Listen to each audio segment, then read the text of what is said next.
A dica de hoje é sobre como adaptar seu RPG ou sua partida de RPG para literatura. E esse assunto vem em questão porque eu estava conversando com uma pessoa numa comunidade nas redes sociais e me lembrou de uma palestra que eu dei no Encontro Internacional de RPG há muito tempo, porque eu mestro RPG, eu jogo RPG há muitos anos e sou escritor.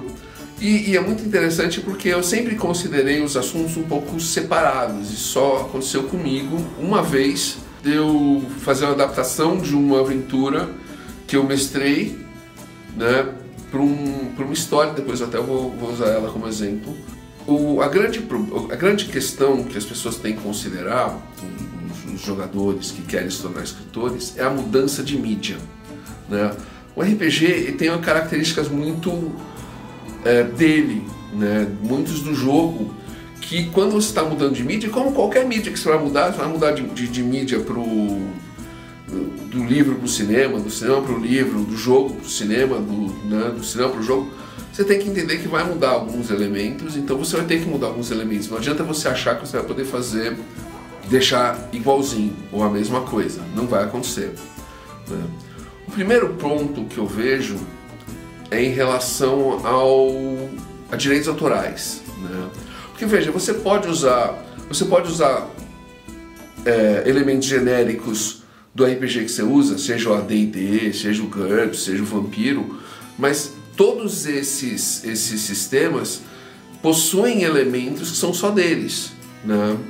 Então, e se você for usar, ou você vai fazer um fanfic, entendeu? Ou você vai ter que mudar alguma coisa, né? Por exemplo, um exemplo disso é invertido, porque é da literatura para o jogo. Aconteceu quando lançaram a figura do Halfling no AD&D, né? No D&D, porque eles foi baseado na obra do Tolkien, e eles quiseram fazer um personagem que era o Hobbit, mas eles não tinham direito sobre o Hobbit, o nome, né? Então eles pegaram o termo Halfling, né, que até é usado no Tolkien, mas uma coisa genérica, e criaram uma raça de seres pequeninos, como os Hobbits, né? Só que mudou de nome. Então esse tipo de coisa você tem que considerar, né? E não só para personagens, às vezes para monstros. São coisas que às vezes um sistema tem é só dele. Esse é um cuidado que você tem que ter. Um outro exemplo disso se deu na adaptação do jogo do Vampiro e do Lobisomem, né? Do sistema, não de um jogo particular, para o cinema, que foi o Anjos da Noite. Como houve um problema de negociação entre a White Wolf e o estúdio, ou alguma coisa assim, eu terminei não inteirando totalmente. O Anjos da Noite originalmente era para ser uma adaptação fiel de Vampiro e Lobisomem, né? E deixou de ser, né? Então, por exemplo, você tem até elementos como o lobisomem que vira vampiro, né? Que no filme quando o vampiro lá, o líder vampiro, fica sabendo e fala abominação, na verdade porque no jogo o lobisomem que vira vampiro se chama abominação, mas só foi deixado porque foi só uma colocação, né? Não vou falar, esses são vampiros, os lobisomens que viram vampiros são abominações. Não, isso eles não poderiam usar. Na verdade, eles não puderam nem usar o nome lobisomem. Se você for ver, eles usam o termo Lycan exatamente porque, dentro daquele contexto, se eles usassem o termo lobisomem, iria ter dado problema de direitos autorais, né? É aquela coisa, se você usa um sistema genérico, como o GURPS, né, Generic Universal Role Playing System, né, sistema genérico de interpretação de personagens, ou mesmo o AD&D, que é um sistema que liberou o sistema deles para você usar no seu RPG, mesmo sem ser de fantasia, tudo bem, mas você não pode usar, por exemplo, o Forgotten Realms, ou Dragonlance, ou qualquer mundo que tenha características que são relativas a direitos autorais, né? Você vai ter que mudar, você vai ter que criar uma coisa sua. Então, sei lá, se os personagens da sua história estão em Faerun, eles têm que estar em outro lugar, Faerûn, para quem não sabe, é um mundo de Forgotten Realms. Vocês estão numa cidade ou vem um mago que é famoso, vocês vão ter que criar isso tudo sozinhos, né? Vão ter que recriar isso com um nome diferente, talvez mudar uma outra característica do personagem, né? Inclusive esse é um ponto, assim, você criou o seu mundo, né?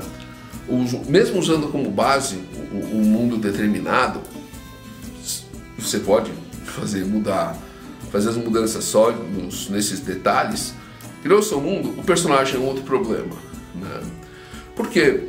Porque o personagem de RPG é uma coisa que o jogador cria e ele tem empatia, porque ele criou. E ele está jogando com os amigos dele, então ele tem empatia para com os outros personagens, porque são amigos dele. E o leitor não criou o personagem, não conhece nenhum dos amigos, então você precisa criar o fundo desse personagem, que é uma coisa que muito jogador não cria, né? Muito personagem criado ali, né? Vamos jogar o quê? Que nível? O cara vai lá, faz a ficha do personagem, o personagem não tem história, ele não tem pai, não tem mãe, não sabe onde ele nasceu, né? Só tem nome, às vezes nem sobrenome ele tem, né? E aí você junta isso com o fato de ser um aventureiro, que em vários sistemas o personagem é um aventureiro. Mas o que é um aventureiro? O aventureiro é praticamente um mercenário. É um cara que não tem ligação com o assunto que ele está agindo. Ele só é um cara que trabalha por dinheiro, né? Então, toda a falta de ligação que ele tem com o mundo, o tema que está acontecendo, na aventura que está acontecendo na frente dele, vai ser a falta de ligação que o leitor vai ter para com o personagem, né? Você tem que criar essa base, criar essa ligação do personagem para com o mundo, para com a história. Eu tenho que me interessar. É aquela coisa, se eu sou um mercenário e a coisa azeda, eu viro e vou embora. Mas o que, cara? Estou sendo pago, né? Quer dizer, que mercenário que você pensa na questão do herói, aquele cara que se sacrifica, que mercenário vai se sacrificar para alguma coisa? Se ele morre, ele não é pago. Quer dizer, né? Então é aquela coisa, só assim, não funciona. Então você tem que adaptar. Outro ponto, várias histórias, especialmente as de fantasia medieval, começam na taverna. Então aquele clichê, você fala assim, putz, sério? Vai começar na taverna de novo? Entendeu? Quer dizer, então tudo isso você tem que mudar. Você tem que pegar a sua história, pegar os seus personagens, aprofundar os seus personagens, adaptar a sua história. Então a sua história vai ser, a sua história literária vai ser uma coisa semelhante à sua aventura, não vai ser a mesma coisa. Por exemplo, um exemplo que eu até já citei lá no começo. Quando um dia eu mestrei uma aventura, né? E eu resolvi que ela ficou tão interessante que eu resolvi fazer uma aventura solo na revista Dragão, né? E chegou a ser lançada, chamada Missão Sagrada. Então, na aventura original tinha um paladino que estava querendo buscar a Vingadora Sagrada, que é a espada sagrada que o Deus dá para ele, né? E eu falei, bom, eu vou adaptar. Então não era o mesmo paladino, né? Ele estava sozinho, então estava sem o grupo, e estava ajudando uma elfa, né? E indo lá, enfrentando mortos-vivos e outros monstros. Isso tudo foi meio semelhante, fantasmas, para enfrentar lá um feiticeiro que era mestre lá numa ilha fantasma. Isso tudo foi meio semelhante. Então você vê, eu mantive o core, né, a essência da história, mas os detalhes eu tive essa liberdade de mudar, né? Por quê? Porque é outra coisa. E quando eu transformei isso em literatura, então foi pior ainda. Entendeu? Por quê? Porque chega uma pessoa que não joga RPG, paladino. Que diabos é um paladino, né? Quer dizer, eu até vou voltar um pouco nesse assunto, mas em suma, o que eu fiz? Eu peguei e transportei a aventura que originalmente era, né, no meu mundo de RPG, de AD&D, para o ciclo arturiano, né? transformei o paladino num cavaleiro, porque todo mundo sabe que é um cavaleiro, dei um nome para ele, né? Então um nome comum, né? Era o Bedwyr, que era um dos cavaleiros da Tábua Redonda relativamente famosos, e a elfa eu transformei numa princesa saxã. Todo mundo sabe que os saxões eram inimigos lá do rei Arthur, e o conceito era que ele fosse ajudar ela e se sacrificasse por ela para provar o valor dele. Então você percebe que você tem o personagem passa até dúvidas, o personagem passa a precisar se sacrificar, porque um dos grandes problemas do RPG é a questão da linguagem diferente. Por exemplo, não tem, o RPG foge, por exemplo, da jornada do herói, que é uma característica clássica das histórias, da história dos 3 atos, né? Que você tem a apresentação no mundo, a apresentação do personagem, desenvolvimento da trama, com todas as idas e vindas, né? Altos e baixos, e conclusão, com o personagem depois voltando para o mundo real, aprendendo uma lição. Muitas vezes isso não tem no RPG. Então, ao adaptar, você vai ter que transformar tudo isso para que isso passe a existir, né? Então, como eu falo desde o começo aqui do vídeo, é uma adaptação. Você não pode simplesmente achar que você vai contar a história como você está contando, como ela aconteceu com seus amigos, porque eu falei, não tem amigos, o personagem não foi você que criou, não foi o leitor que criou, né? Então você criou seu personagem, ele é seu. Depois você inventa o background dele, né? A família, de onde ele veio, o que ele fez, o que aconteceu. Quer dizer, inclusive nessa questão de termos, né? Por exemplo, isso serve para todos os RPGs, mas eu falo mais dos de fantasia, né? Você fala, Ranger, o que diabos é um Ranger? Paladino, que diabos é um paladino? Clérigo, que diabos é um clérigo? Aí você fala assim, mas um clérigo é um padre. Mas se você for ver o clérigo de AD&D, né, ele é quase um cavaleiro. Então por que você não vai chamar de cavaleiro? Entendeu? Então tem todas essas diferenças de mídia que tem que ser consideradas, né? Senão, quer dizer, você vai estar sempre diminuindo o número de leitores interessados. Quer dizer, você não quer só vender para os leitores que gostam de RPG, você quer vender para todos os leitores. Então, sei lá, se a sua história de terror é para todos os leitores de terror, não para os leitores de terror que jogam RPG. Quer dizer, se a sua história de vampiro é para todas as pessoas que gostam de vampiro, não é só para os caras que jogam vampiro. Quer dizer, se a história é uma história de fantasia medieval, é para todo mundo que gosta de fantasia, não é só para aquele cara que joga D&D, né? Então, é problemático. Teve um outro exemplo de problema do RPG para a literatura é a magia, ou a quantidade de magia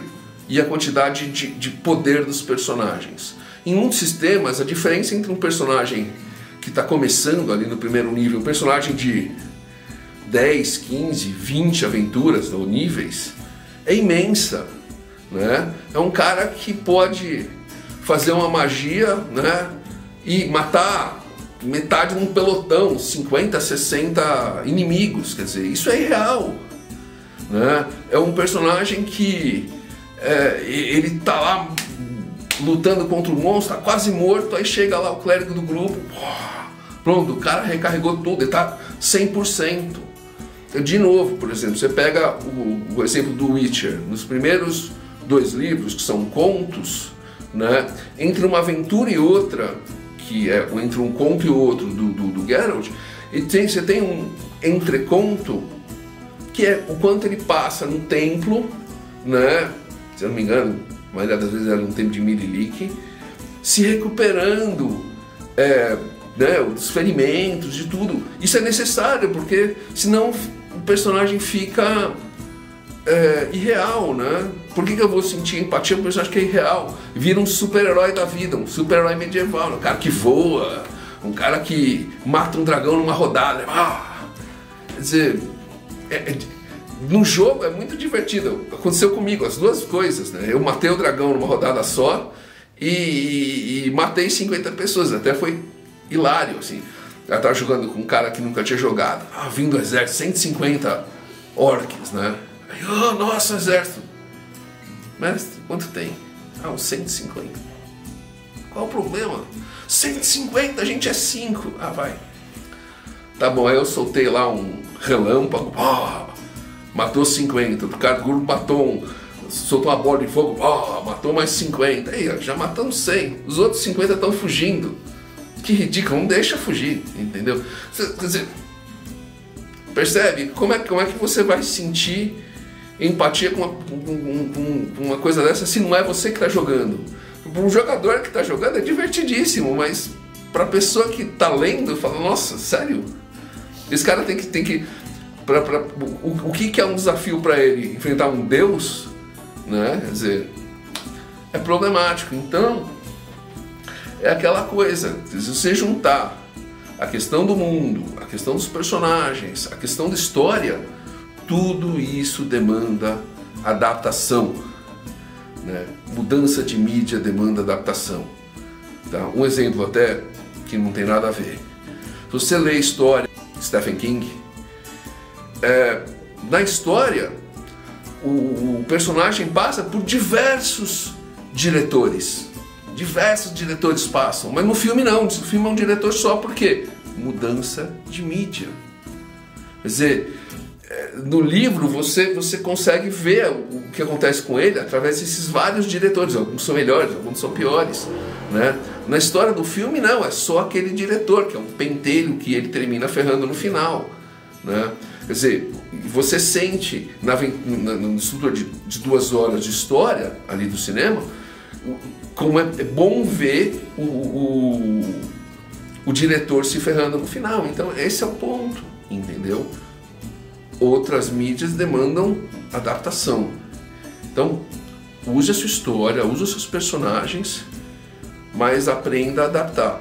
E fala para os seus amigos que mestraram, porque afinal a história e o personagem dele também são deles, né? Não vai usar o personagem deles sem depois nem contar para eles que você fez isso, né?